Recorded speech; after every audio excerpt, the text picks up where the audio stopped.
nous allons étudier l'épistémologie, soit l'étude de la connaissance.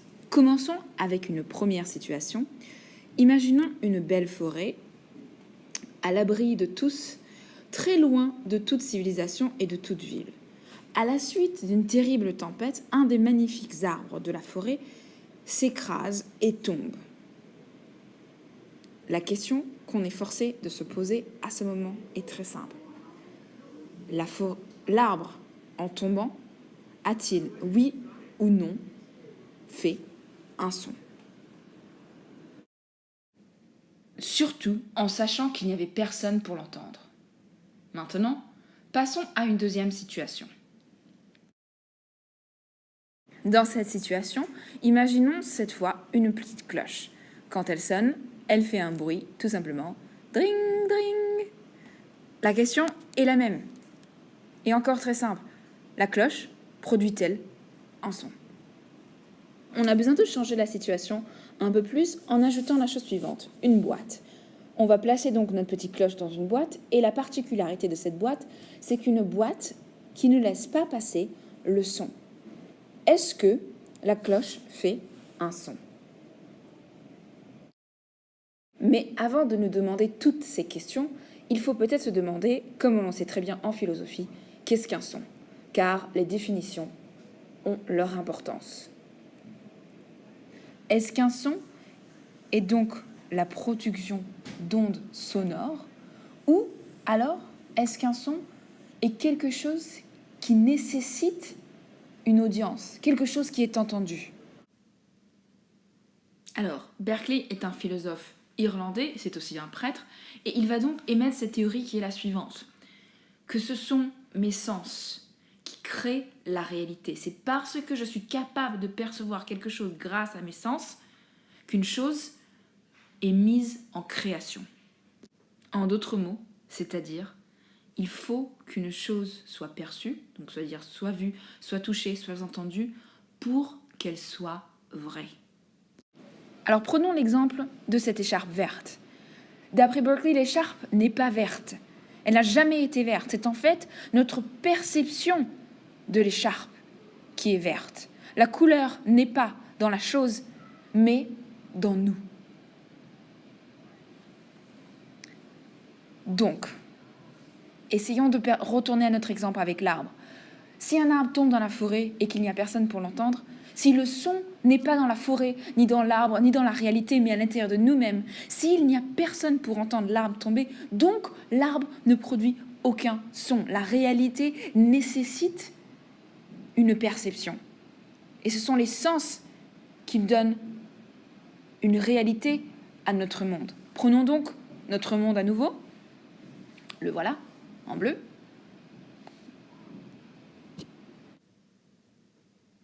Une nouvelle question que l'on peut donc se poser est alors qui perçoit notre monde? Parce qu'on a besoin d'exister. Qui garantit notre existence? Pour Berkeley, c'est tellement simple. Il s'agit de Dieu. C'est le regard de Dieu qui donne réalité à notre monde.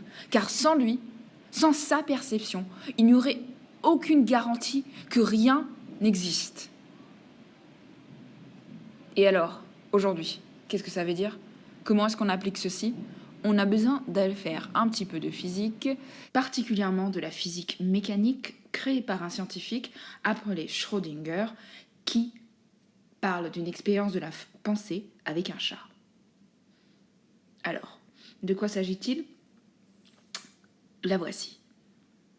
La physique mécanique est bien sûr une interprétation assez moderne de la réalité et elle offre une perspective assez étonnante de quoi il s'agit. Alors, imaginons une sorte de caverne, de coffre, dans lequel se trouve un chat. Avec le chat, il y a, eh oui, une petite bombe. La voilà. Alors, on a donc deux options. Soit la bombe explose, soit la bombe n'explose pas. 50% des chances, la bombe fait boum et le chat meurt. 50% des chances, la bombe n'explose pas et le chat va donc se rapprocher très très proche de cette bombe et se coller parce que les chats aiment se coller à tout. Hein, voilà. Possibilité 1 et 2, vie ou mort. La question de la physique mécanique est la suivante. Comment est-ce que je sais quelle est la réalité? Qu'est-ce qui arrive au chat? Quelle est sa condition? Est-ce qu'il est vivant ou il est mort? Et la physique, cette expérience nous dit qu'on ne sait pas ce qui arrive au chat, si le chat est vivant ou mort, jusqu'au moment où on ouvre la trappe, on découvre la condition du chat, si oui ou non il est mort. C'est-à-dire que nos sens nécessitent de percevoir la réalité pour la créer, car sans eux, il n'y aurait pas de réalité. Sans mes sens, le chat n'est ni mort ni vivant. En quelque sorte, c'est seulement quand j'ouvre et je regarde que je force la réalité à retomber sur elle-même. Je crée la réalité grâce à ma perception. Sans elle, elle existe entre les deux. C'est-à-dire que, dans le même contexte que l'arbre, s'il n'y a personne pour le voir, de la même façon, s'il n'y a personne pour distinguer la vie ou la mort du chat, il n'est ni vivant ni mort, il est les deux en même temps. Je force la réalité.